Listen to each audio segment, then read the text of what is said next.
अस्सलामुअलैकुम। Tele school के इस एजुकेशन प्रोग्राम में खुशामदीद।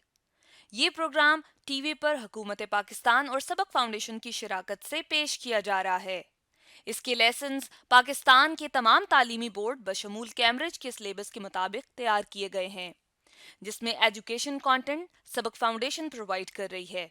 सबक फाउंडेशन की वेबसाइट सबक.pk पर केजी से 12वीं जमात तक वीडियोस और प्रैक्टिस टेस्ट बिल्कुल मुफ्त दस्तियाब हैं। बायोलॉजी लेसन में आज हम बात करेंगे बायो जियोकेमिकल साइकिल्स की और ये टॉपिक तमाम बोर्ड्स में क्लास 12 में मौजूद है। फेडरल, केपीके पंजाब और बलूचिस्तान बोर्ड में ये चैप्टर नंबर 24, जबकि सिंध बोर्ड में चैप्टर नंबर 10 में ये टॉपिक मौजूद है और तमाम बोर्ड्स में ये चैप्टर एवोल्यूशन के नाम से मौजूद है। इन वीडियोस को सुनने के बाद आप नाइट्रोजन साइकिल और वाटर साइकिल के बारे में जान सकेंगे। आज के बायोलॉजी के लेसन और इससे मुंसलिक वीडियोस को घर बैठे देखने के लिए आप सबक.pk की वेबसाइट पर जा सकते हैं। यहाँ पर तमाम बोर्ड्स की 9वीं से 12वीं जमात तक बायोलॉजी के सारे टॉपिक्स पर वीडियोस और प्रैक्टिस टेस्ट बिल्कुल मुफ्त मौजूद हैं। इनके ज़रिए आप अपने कॉन्सेप्ट्स को पुख्ता करके इम्तिहानात में शानदार नंबर हासिल कर सकते हैं। आज हम डिस्कस करेंगे नाइट्रोजन साइकिल के बारे में। और जो नाइट्रोजन एलिमेंट की बात करें तो नाइट्रोजन जो है वो बहुत ही इंपॉर्टेंट एसेंशियल एलिमेंट है, मतलब ये कि बहुत ज़रूरी है लिविंग ऑर्गेनिजम्स के लिए। और लिविंग ऑर्गेनिजम्स की बात करें तो जैसे यहाँ पर हम डायग्राम में देख रहे हैं प्लांट्स और एनिमल्स, ये क्या है? लिविंग ऑर्गेनिजम्स, मतलब ये कि जानदार। तो हम देखते हैं कि जो लिविंग ऑर्गेनिजम्स हैं उनको अमाइनो एसिड, प्रोटीन्स और एंजाइम को बनाने के लिए, उनको सिंथेसाइज करने के लिए किसकी ज़रूरत होती है? नाइट्रोजन की। तो अगर हम साथ में नाइट्रोजन साइकिल की बात करें तो हम देखते हैं कि ये वो प्रोसेस जिसके ज़रिए से जो नाइट्रोजन है वो दोबारा से सर्कुलेट करती है इन्वायरमेंट से लिविंग ऑर्गेनिजम्स, और लिविंग ऑर्गेनिज्म से इन्वायरमेंट में उस साइकिल को कहा जाता है नाइट्रोजन साइकिल। तो अगर हम बात करें कि नाइट्रोजन मौजूद कहाँ पर होती है, तो जैसे यहाँ पर हम डायग्राम में देख रहे हैं, जैसे यहाँ पर हम डायग्राम में देख रहे हैं एटमॉस्फेयर में अगर नाइट्रोजन की परसेंटेज की बात करें तो हम देख रहे हैं कि 78% जो है वो मौजूद होती है एटमॉस्फेयर में गैसियस फॉर्म में नाइट्रोजन। लेकिन जब हम इस रिजर्वायर की बात करते हैं तो हम देखते हैं कि बहुत सारे ऑर्गेनिजम्स जो हैं वो नाइट्रोजन को इस फॉर्म में यूज़ नहीं कर पाते। तो फिर हम देखते हैं कि वो किसके ऊपर डिपेंडेंट होते हैं, मतलब ये कि हमने ऊपर बात की थी कि जो लिविंग ऑर्गेनिजम्स हैं उनको अपनी एसेंशियल जैसे कि अमाइनो एसिड्स हैं, एंजाइम्स हैं, इनको बनाने के लिए नाइट्रोजन की ज़रूरत होती है। तो वो उस नाइट्रोजन के लिए डिपेंडेंट होते हैं जो सॉइल में मौजूद है, नाइट्रोजन, सॉइल मिनरल्स। तो अगर हम ये देखें कि किस तरह से जो नाइट्रोजन है, एटमॉस्फेरिक नाइट्रोजन, वो फिक्स होती है, तो उसमें हम डिफरेंट स्टेप्स देख लेते हैं जो कि पूरे के पूरे किस में आ रहे हैं? नाइट्रोजन साइकिल में। उसमें अगर हम फर्स्ट स्टेप की बात करें तो फर्स्ट स्टेप है नाइट्रोजन फिक्सेशन का, जिसमें हम कहते हैं कि एटमॉस्फेरिक नाइट्रोजन जो है वो फिक्स होती है इस फॉर्म में कि लिविंग ऑर्गेनिजम्स उसको यूज कर सकें, उसे इस्तेमाल कर सकें। इसके बाद सेकंड स्टेप है जिसे नाइट्रोजन एसिमिलेशन कहा जाता है। थर्ड स्टेप जिसे कि अमोनिफिकेशन। Fourth step nitrification. और अगर फिफ्थ स्टेप की बात करें तो वो है डी नाइट्रिफिकेशन। अब अगर हम इनको वन बाय वन डिस्कस करें तो हम सबसे पहले बात कर लेते हैं नाइट्रोजन फिक्सेशन की। तो जैसे कि हमें नाम से पता चल रहा है कि नाइट्रोजन को जो है वो फिक्स किया जाएगा, और फिक्स किस तरह से, किस फॉर्म में किया जाएगा कि लिविंग ऑर्गेनिजम्स उसको यूज कर सकें, उसको इस्तेमाल कर सकें। तो जैसे यहाँ पर हम डायग्राम में देख रहे हैं कि एटमॉस्फेरिक नाइट्रोजन को जो कि अमोनिया में या फिर नाइट्रेट में या फिर नाइट्राइट में कन्वर्ट किया जाता है, तो उस प्रोसेस को कहा जाता है नाइट्रोजन फिक्सेशन। तो अगर हम ये बात करें कि क्यों ज़रूरत पड़ती है, क्योंकि हम देखते हैं कि जो नाइट्रोजन है मॉलिक्यूलर फॉर्म में प्रेजेंट होती है, मतलब ये कि N2 की फॉर्म में प्रेजेंट होती है। और हम देखते हैं कि जब इस फॉर्म में प्रेजेंट है तो अगर हम देख रहे हैं N2, तो इसका मतलब ये है कि यहाँ पर जैसे हम ड्रॉ करें नाइट्रोजन और नाइट्रोजन इस तरह से प्रेजेंट है। इसमें हम देख रहे हैं कि इसके अंदर फर्दर कितने बॉन्ड मौजूद हैं? 3 बॉन्ड मौजूद हैं। तो उन बॉन्ड को ब्रेक करने के लिए, तोड़ने के लिए बहुत ज़्यादा एनर्जी रिक्वायर्ड होती है। तो इसलिए हम कह रहे हैं कि ये केमिकली अनरिएक्टिव है, क्योंकि लार्ज अमाउंट ऑफ एनर्जी चाहिए होती है जो नाइट्रोजन के दरमियान में हम देख रहे हैं ट्रिपल बॉन्ड मौजूद है, उसको ब्रेक करने के लिए, उसको तोड़ने के लिए। अब अगर हम नाइट्रोजन फिक्सेशन की बात करें तो हम देख सकते हैं कि नाइट्रोजन को 3 तरह से फिक्स किया जा सकता है। अब अगर हम उनको वन बाय वन डिस्कस करें तो उसमें हम देखते हैं सबसे पहले एटमॉस्फेरिक फिक्सेशन, इसी तरह से सेकंड हम देखते हैं कि इंडस्ट्रियल फिक्सेशन, थर्ड हम बात करेंगे बायोलॉजिकल फिक्सेशन की। तो सबसे पहले हम बात कर लेते हैं एटमॉस्फेरिक फिक्सेशन की। तो एटमॉस्फेरिक फिक्सेशन में हम देखते हैं कि जैसे हम बात कर रहे थे कि नाइट्रोजन नाइट्रोजन जो ट्रिपल बॉन्ड है उसको तोड़ने के लिए बहुत सारी एनर्जी चाहिए होती है। तो जब लाइटनिंग होती है, मतलब ये कि जब बिजली चमकती है, तो उसकी वजह से वो एनर्जी मिलती है उस नाइट्रोजन मॉलिक्यूल को, और उनका दरमियान में जो ट्रिपल बॉन्ड है वो ब्रेक हो जाएगा, मतलब ये कि वो टूट जाएगा। अब जब हम देखते हैं कि नाइट्रोजन नाइट्रोजन का जो आपस का बॉन्ड है जब वो टूट जाता है, तो फिर उसके बाद हम देखते हैं कि वहां पर एटमॉस्फेयर में मौजूद क्या है, और डिफरेंट गैसेस हैं, तो वो कंबाइन करता है, रिएक्ट करता है ऑक्सीजन के साथ, और जब ऑक्सीजन के साथ रिएक्ट करता है तो बनाता है नाइट्रोजन ऑक्साइड्स। जैसे यहाँ पर हम देख रहे हैं लाइटनिंग शो की हुई है कि जब लाइटनिंग होती है तो उसकी वजह से एनर्जी मिलती है, और उसकी वजह से जो हम बात कर रहे थे कि नाइट्रोजन और नाइट्रोजन के दरमियान में ये जो ट्रिपल बॉन्ड है, अगर हम इसकी बात करें तो ये क्या हो जाएगा, ब्रेक हो जाएगा। अब जब ये ब्रेक होगा तो फर्दर हम देखते हैं कि ये रिएक्ट करेगा ऑक्सीजन के साथ, और ऑक्सीजन के साथ रिएक्ट करेगा और नाइट्रोजन ऑक्साइड्स बनाएगा। अब जब बारिश होती है तो फिर ये डिसॉल्व हो जाते हैं और नाइट्रेट की फॉर्म में जमीन में आ जाएंगे, जैसे यहाँ पर हम देख रहे हैं। फिर हम देखते हैं कि जमीन में मौजूद बहुत सारे बैक्टीरिया है, वो भी क्या करते हैं, नाइट्रोजन को फिक्स करते हैं। तो हम ये देख सकते हैं कि जो एटमॉस्फेरिक नाइट्रोजन, मतलब हम कह रहे हैं कि एटमॉस्फेरिक नाइट्रोजन फिक्सेशन के तरीके से जो नाइट्रोजन फिक्स होती है वो तकरीबन टोटल नाइट्रोजन फिक्सेशन का 5 से 8% हिस्सा हम कह सकते हैं कि एटमॉस्फेरिक नाइट्रोजन फिक्सेशन के जरिए से फिक्स होता है। अब अगर हम सेकंड जो बात कर रहे थे बायोलॉजिकल फिक्सेशन, तो बायो मतलब कि लाइफ, तो इसमें हम देख रहे हैं कि जो लिविंग ऑर्गेनिज्म स्मॉल, और उसमें भी अगर हम बात करें तो बहुत सारे बैक्टीरिया और आर्किया।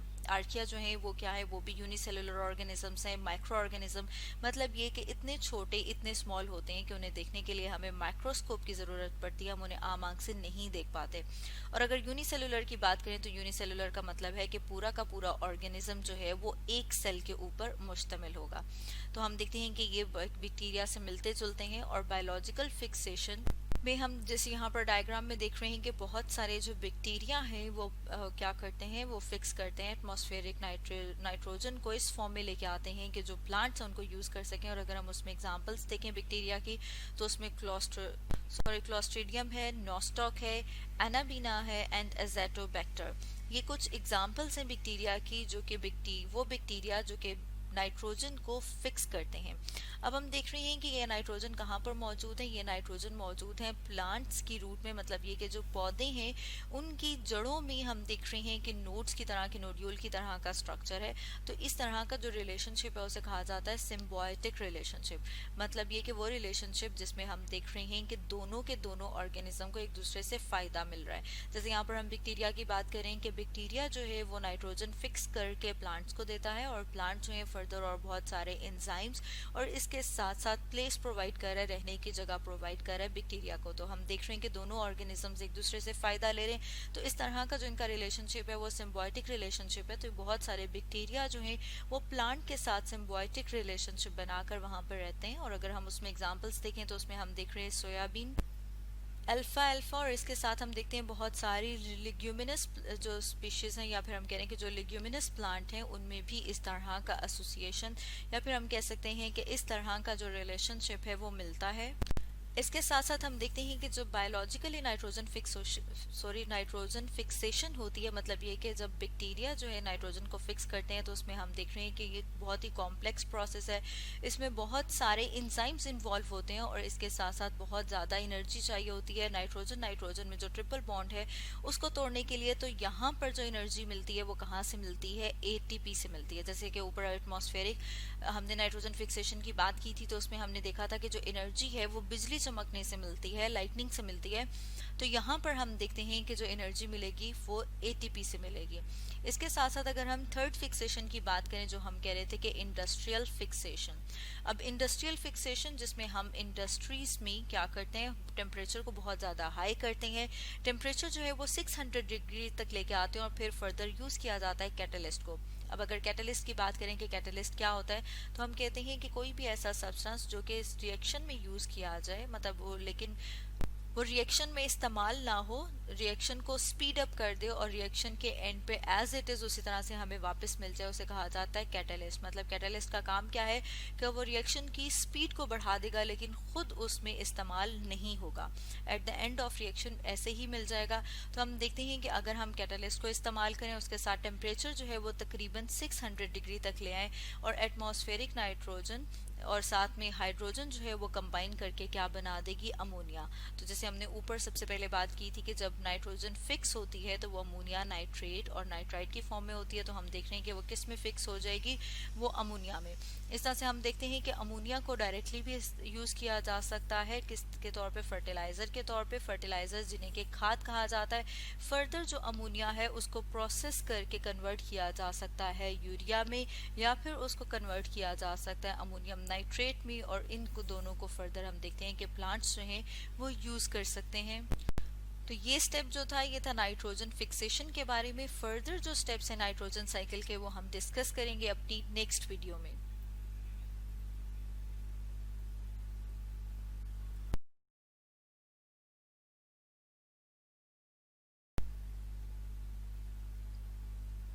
आज हम डिस्कस करेंगे मोर ऑन नाइट्रोजन साइकिल के बारे में। और नाइट्रोजन, जैसे कि हमने पहले बात की थी कि उसका चीफ रिजर्वायर क्या है, तो उसमें हम देख रहे हैं कि जो हमारा एटमॉस्फेयर है वहां पर नाइट्रोजन जो है वो बहुत ज्यादा मिकदार में गैसियस फॉर्म में मौजूद है। और अगर देखें जैसे यहाँ पर हम डायग्राम में देख रहे हैं कि 78% जो है गैसियस फॉर्म में एटमॉस्फेयर में मौजूद होती है नाइट्रोजन। लेकिन हम देखते हैं कि इस फॉर्म में बहुत सारे लिविंग ऑर्गेनिजम्स नाइट्रोजन को इस्तेमाल नहीं कर पाते और वो डिपेंडेंट होते हैं उस नाइट्रोजन के ऊपर जो कि किस फॉर्म में प्रेजेंट है, जो सॉइल में है, या फिर हम कह रहे हैं कि सॉइल मिनरल्स की फॉर्म में प्रेजेंट है। तो अगर हम नाइट्रोजन साइकिल की बात करें तो हम देखते हैं कि वो वाला प्रोसेस जिसमें हम कह रहे हैं कि नाइट्रोजन जो है वो सर्कुलेट कर रही है और रीसर्कुलेट कर रही है लिविंग ऑर्गेनिजम्स और एटमॉस्फेयर के बीच में। लिविंग ऑर्गेनिजम्स जिसमें कि हम कह रहे हैं कि प्लांट्स और एनिमल्स आते हैं। तो प्लांट्स और एनिमल्स हम देखें कि वो डिफरेंट अपने इंपॉर्टेंट सब्सटेंसेस को बनाने के लिए नाइट्रोजन को यूज करते हैं, जिसमें हम देखते हैं अमाइनो एसिड्स हैं, एंजाइम्स हैं। तो उनके लिस्ट इन्हें किसकी ज़रूरत होती है, इन्हें ज़रूरत होती है नाइट्रोजन की। तो जो नाइट्रोजन जो है वो कहाँ से मूव कर रही है, एटमॉस्फेयर से लिविंग ऑर्गेनिज्म और लिविंग ऑर्गेनिज्म से दोबारा एटमॉस्फेयर में। तो ये जो एक साइकिल चलता है इसे कहा जाता है नाइट्रोजन साइकिल। तो अगर हम स्टेप्स की बात करें कि नाइट्रोजन साइकिल में फर्दर कौन से स्टेप्स आते हैं, तो उसमें सबसे पहला स्टेप है उसे कहा जाता है नाइट्रोजन फिक्सेशन। सेकेंड स्टेप को कहा जाता है नाइट्रोजन एसिमिलेशन। थर्ड स्टेप जो उसे कहा जाता है नाइट्रिफिकेशन। थर्ड जो है वो अमोनिफिकेशन, और जो फोर्थ है उसे कहेंगे नाइट्रिफिकेशन। और फिफ्थ स्टेप की बात करें तो उसे कहा जाता है डी नाइट्रिफिकेशन। जिसमें से जो नाइट्रोजन फिक्सेशन है इसको डिटेल में डिस्कस किया था हमने अपनी लास्ट वीडियो में। तो आज हम डिस्कस करेंगे बाकी स्टेप्स। तो उसमें हम सबसे पहले बात कर लेते हैं नाइट्रोजन एसिमिलेशन की। तो नाइट्रोजन एसिमिलेशन जिसमें हम देखते हैं कि जो नाइट्रोजन है वो यूटिलाइज होती है लिविंग बॉडीज में। तो उसमें हम देखते हैं कि बहुत सारे जो माइक्रो ऑर्गेनिजम्स हैं वो, तो हम देखते हैं कि नाइट्रोजन को फ्रीली, जो फ्री नाइट्रोजन एटमॉस्फेरिक नाइट्रोजन है उसको डायरेक्टली इस्तेमाल कर लेते हैं एटमॉस्फेयर से। लेकिन जब हम प्लांट्स की बात करते हैं और एनिमल्स की बात करते हैं तो हम देखते हैं कि जो प्लांट्स हैं वो नाइट्रोजन लेता है in the form of nitrogenous compound, जैसे कि अमोनिया है या फिर नाइट्रेट है। इसी तरह से अगर हम बात करें एनिमल्स की, तो एनिमल्स हम देखते हैं कि वो उन प्लांट्स को खाते हैं, इस तरह से वो अपना जो नाइट्रोजन इनटेक है वो करते हैं।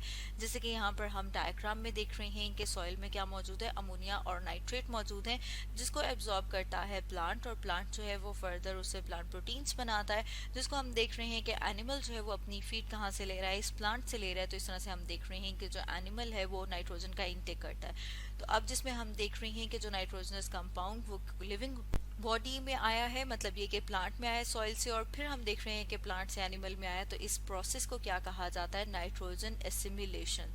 अब अगर हम फर्दर नेक्स्ट स्टेप की बात करें जिसे कहा जाता है अमोनिफिकेशन, जैसे कि नाम से पता चल रहा है, जिसमें हम देखते हैं कि नाइट्रोजन जो है उसको कन्वर्ट किया जाता है अमोनिया में। मतलब ये कि वो प्रोसेस जिसमें ऑर्गेनिक नाइट्रोजन को कन्वर्ट किया जाता है अमोनिया में। लेकिन किस तरह से किया जाता है, हम देखते हैं कि जब लिविंग ऑर्गेनिजम्स की डेथ हो जाती है तो उनका एक प्रोसेस स्टार्ट होता है जिसे कि डिकेइंग कहा कहा जाता है, तो डिकेइंग के प्रोसेस में हम देखते हैं कि नाइट्रोजन को अमोनिया में कन्वर्ट किया जाता है और इसको डिकम्पोज करते हैं बहुत सारे बैक्टीरिया जो सॉइल में मौजूद होते हैं, जिन्हें के सेप्रोफिटिक बैक्टीरिया कहा जाता है। इसके साथ साथ हम देखते हैं कि बहुत सारे जो फंजाई हैं वो भी, उनका भी बहुत इंपॉर्टेंट रोल है डिकेइंग में, और वो जो है जो डेड ऑर्गेनिज्म है उसको जब डिके करेंगे तो फर्दर हम देखते हैं कि उसको सिंपल सब्सटेंसेस में कन्वर्ट कर देते हैं, जैसे कि water, carbon dioxide, amino acid, और उसके साथ साथ हम देखते हैं कि एनर्जी भी प्रोड्यूस होती है। अब ये जो अमाइनो एसिड्स हैं फर्दर हम देखते हैं कि इनको कन्वर्ट किया जाता है अमोनिया और अमोनियम आयन में।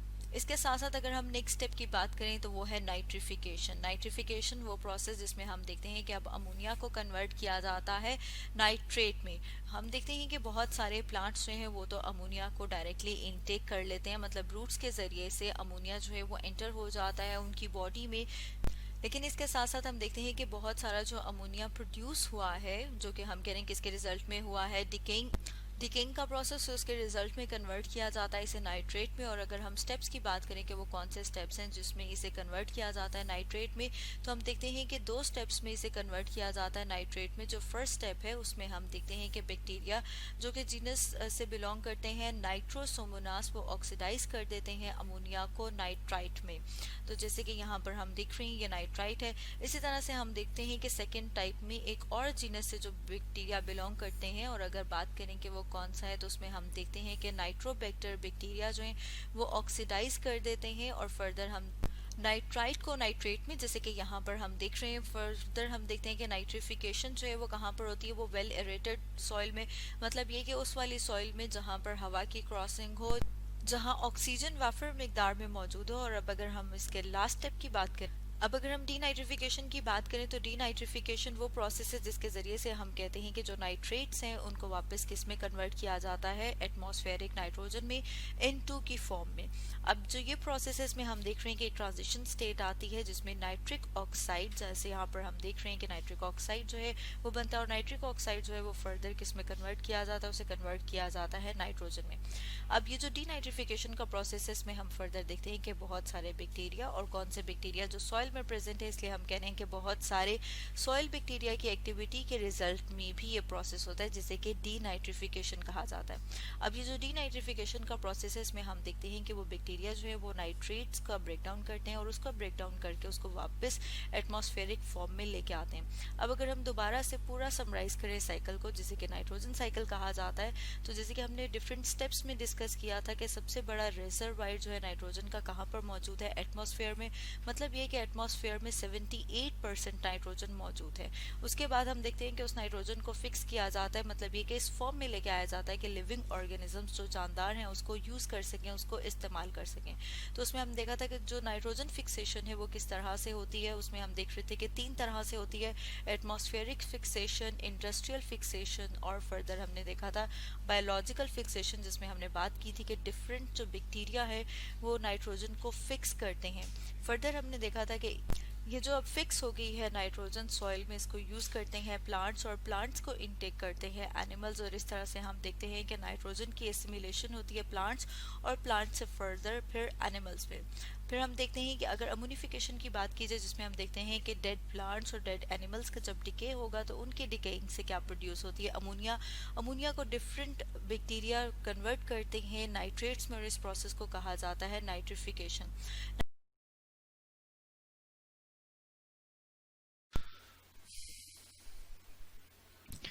आज हम पढ़ेंगे वाटर साइकिल और हाइड्रोलॉजिकल साइकिल के बारे में। डायग्राम में हम देखते हैं, ठीक है जी, स्टेप बाय स्टेप। सबसे पहले आप देख सकते हैं यहाँ पर हमारे पास रिवर है, ठीक है, हम इसको यहाँ पे रिवर लेबल कर देते हैं।